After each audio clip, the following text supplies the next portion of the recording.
What's going on, YouTube? Legend here once again, this time at you again with some more Genshin Impact. And guys, listen, we got some trouble ahead of us. Because guess what? Genshin decided to have the bright idea to put both new 5-star characters on the same half. And not only that, they're not giving us the free 20 pulls that they're going to give us until the second half, where we have the reruns. All right? Now, I'm going to be honest with you guys. This frustrates me to quite a bit, right? And I kind of do want to go on a rant about that, but I'm not going to. I'm not going to do that because we've already beaten a dead horse when it comes to that. What I want to focus on is, well, trying to help you guys figure out what you're going to do about this, right? In terms of trying to pick a character that you want. This isn't going to be an easy decision for a lot of us, right? Because some people might say, oh, just get the Archon. Archon is always best, right? And you're not that wrong when you say something like that, but it's not that easy of a decision this time around. Because Citlali, she packs a punch herself, right? Citlali is going to be a meta unit that's going to be very strong on some teams. And on top of that, Mavuika herself wants Citlali on her team. So how are we going to do this? How are we going to figure this out without putting ourselves in horrible financial situations trying to scramble and get both of these guys, right? So let's talk about it. So it really comes down to, who do you need more? Do you need Mavuika more? How will you know that you need Mavuika? I had to turn off the sound there. Hopefully that wasn't too loud for you guys.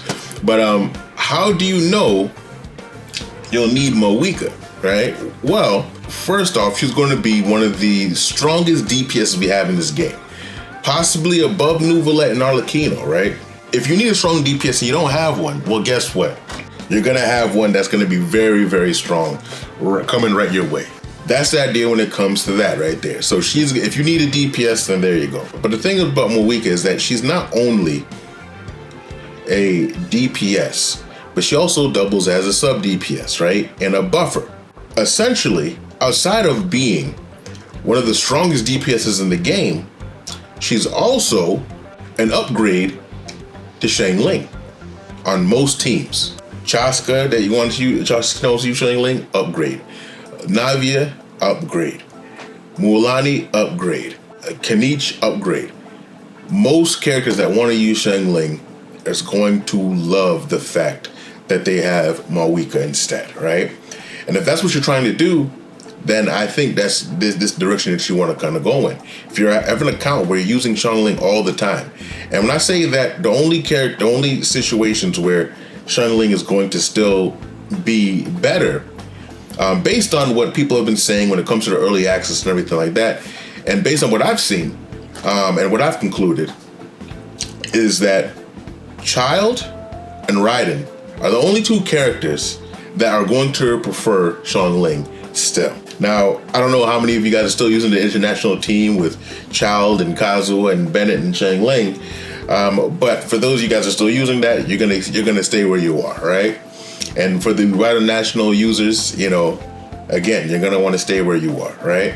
But every other situation where Bennett Xiangling on rotation, spam Bennett Xiangling, you know, that's where Mavuika comes in. She's gonna win it over for you guys, right?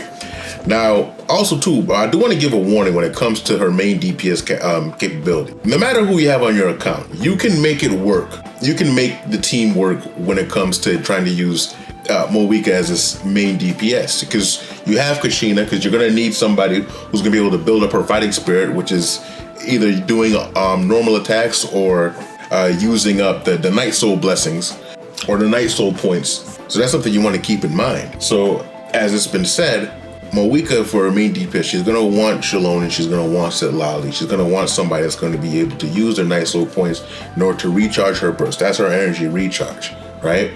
So if you don't have that, if you don't have the intention of building Kushina, if you don't have these other characters that are either going to be spamming normal attacks or giving her some Night Soul blessings, then, you know, she's not going to be performing at a great length. And it also does affect her sub DPS categories, because she does buff when you use her burst. So whether she's a sub DPS or a regular main DPS, then she's still going to want to get that burst up.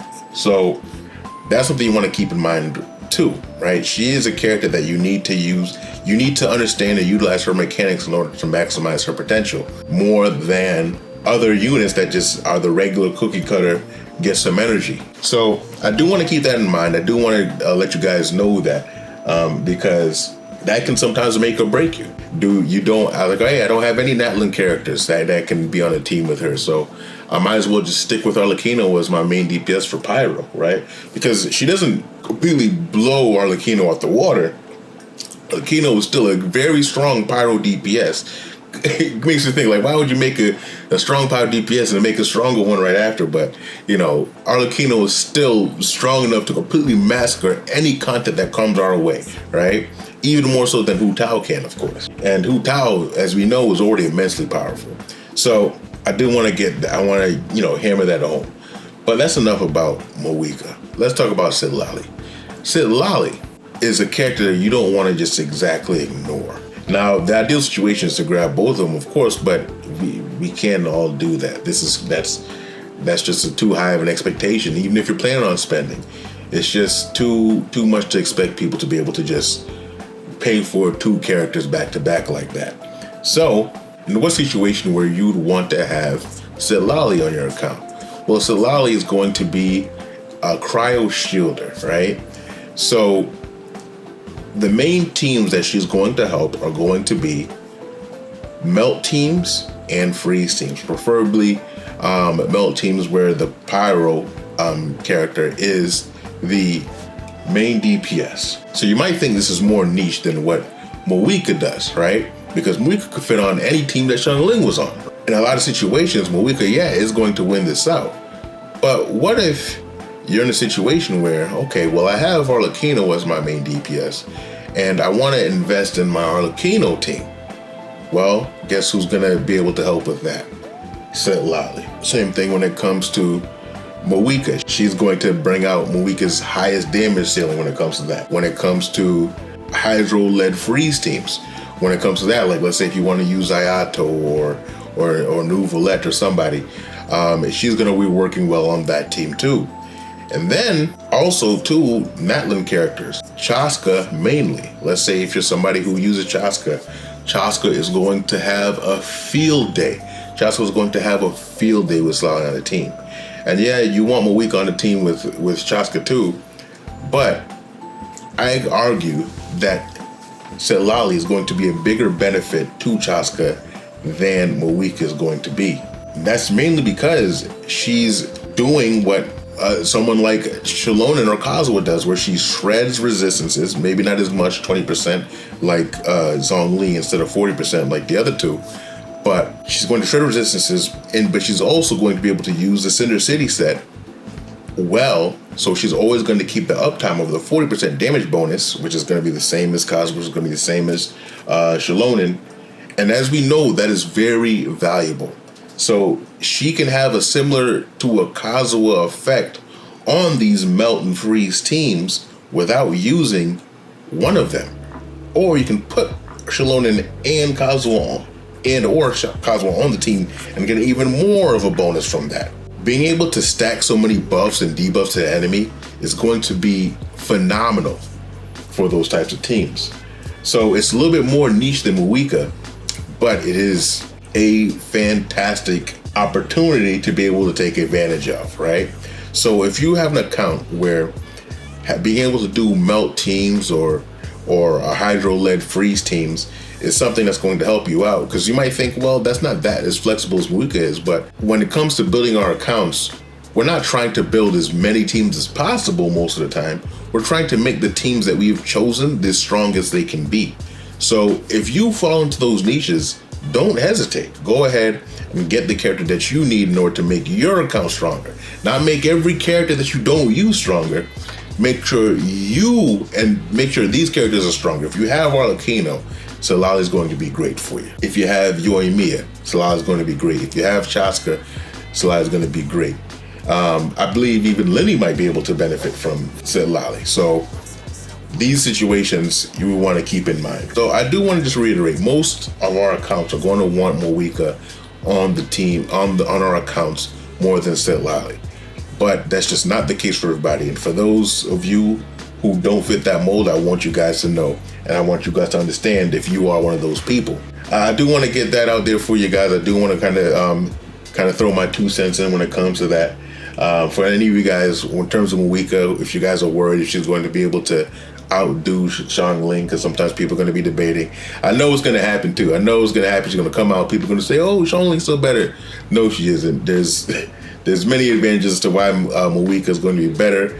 Her AOE range, her range of what she can hit is going to be better. The way she hits the enemy is going to be much more consistent. It's going to be have much less room for error than Xiangling's Pyro NATO, because she just comes down and has a guaranteed hit on the enemy right there. She doesn't have to worry about energy, and she also buffs the on-field user, so that's going to equate to even more damage, right? So yeah, just want to be able to hammer that home for you guys. Let me know what you guys are doing. Let me know if you guys are planning on going Mavuika. Make sure you guys are going. Let me know if you guys are going for Citlali, or you guys putting this on the back burner because the other gacha games are going crazy too, and they're actually giving us more free currency that we can use and not hammer everything else at the same time, and not giving us any type of benefit to be able to deal with that. But hey, this isn't a Bash Genshin video, but let me know what you guys think in the comments down below. Like the video if you like the content I am giving you, of course, and subscribe to the channel so you get more content like this. With Andy here, Legend out.